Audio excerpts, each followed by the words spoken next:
আসসালামু আলাইকুম। আয়শা রেসিপির তরফ থেকে আপনাদের সবাইকে জানাচ্ছি অনেক অনেক শুভেচ্ছা। আশা করছি আপনারা সবাই অনেক ভালো আছেন। আজকে আমি আবারও চলে এসেছি আপনাদের সাথে খুবই হেলদি ঝটপট একটা রেসিপি নিয়ে, সেটা হচ্ছে মিক্সড ফ্রুট সালাদ।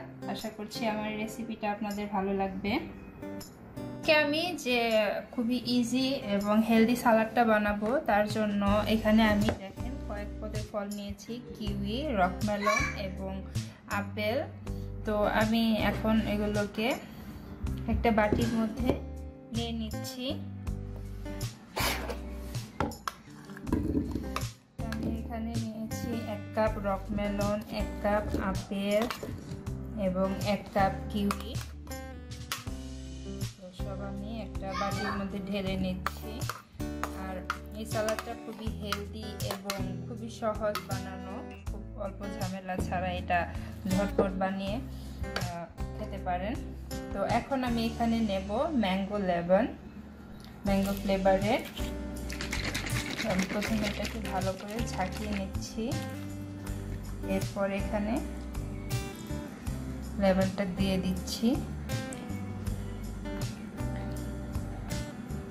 তো এই লেমনটার ফ্লেভারটাও খুবই সুন্দর আর খেতেও খুবই টেস্টি একটা লেমন,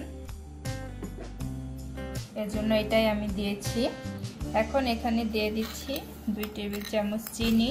চিনিটা পুরোটাই অপশনাল, কেউ যদি মিষ্টি খেতে চান তাহলে চিনিটা অ্যাড করবেন, আর যদি কারোর মিষ্টি ভালো না লাগে তাহলে দেওয়ার দরকার নেই, কারণ আমি যে ফলগুলো নিয়েছি সবগুলোই অনেক মিষ্টি।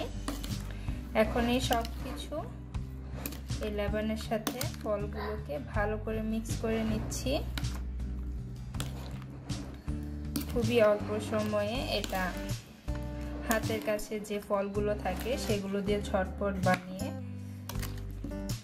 সকালে অথবা সকালে নাস্তার সাথে ফলের ডেজার্টটা খেতে পারেন। আবার যারা ডায়েট করেন তারা রাতের খাবারের পরিবর্তে এই ফ্রুট সালাদটাও খেতে পারেন। এটা খুবই হেলদি। তো এর জন্য আজকে আমি আপনাদের সাথে এই সহজ সালাদের রেসিপিটা শেয়ার করলাম। যদি আমার এই রেসিপিটা আপনাদের ভালো লাগে তাহলে অবশ্যই আপনারা এভাবে বাসায় ট্রাই করবেন এবং আপনাদের মতামতটা আমাকে অবশ্যই কমেন্টস করে জানাবেন। আর যদি ভিডিওটা ভালো লাগে অবশ্যই লাইক দিবেন, লাইক দেওয়ার কথাটা একদমই ভুলবেন না। সেই সাথে আমার চ্যানেলটাতে সাবস্ক্রাইব করবেন। তো দেখতেই পাচ্ছেন কথা বলতে বলতে আমার এই রেসিপিটাও রেডি হয়ে গেছে। তো যাদের আমার এই রেসিপিটা ভালো লাগবে তারা অবশ্যই বাসায় ট্রাই করবেন। আর যারা আমার এই চ্যানেলে একদম নতুন তারা অবশ্যই আমার চ্যানেলটাতে সাবস্ক্রাইব করবেন নতুন নতুন ভিডিওগুলো দেখার জন্য। তো তৈরি হয়ে গেছে ঝটপট হেলদি ফ্রুট সালাদ। তো ভিডিও শুরু থেকে শেষ পর্যন্ত আমার সাথে থাকার জন্য ধন্যবাদ সবাইকে। আল্লাহ হাফেজ।